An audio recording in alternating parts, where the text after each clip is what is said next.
Global সমুদ্র flotilla থেকে Israeli বাহিনী গ্রেটা থামবার্গ সহ তাদের সমস্ত কর্মীদের গ্রেপ্তার করেছে এবং তাদের জাহাজগুলোকেও আটক করে। অসহায় গাজাবাসীদের সাহায্য বহনকারী প্রায় 2 ডজন জাহাজসহ কর্মীরা অবরুদ্ধ গাজার দিকে যাত্রা করে। এর মধ্যে একটি জাহাজ ইসরায়েলি আঞ্চলিক জলসীমায় প্রবেশ করে। গাজার কাছাকাছি জাহাজগুলো আসার সাথে সাথে সমুদ্র ফ্লোটিলা যাত্রীদের জীবনের নিরাপত্তার জন্য লাইভ ভিডিও প্রকাশ করে।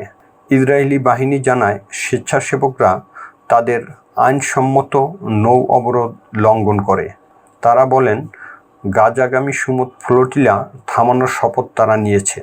ইসরায়েলি বাহিনী আরও জানান, একটি জাহাজ ছাড়া গাজার ফ্লোটিলার সমস্ত জাহাজ তারা আটক করে।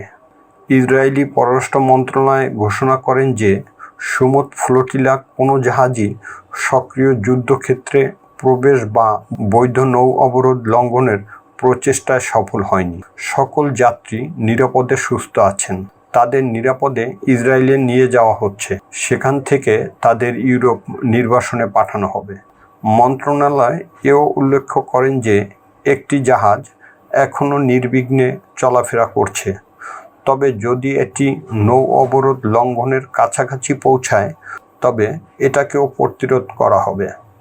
আন্তর্জাতিক আইন মানবিক সাহায্য প্রবেশের অনুমতি দেওয়ার বিষয়ে সুস্পষ্ট।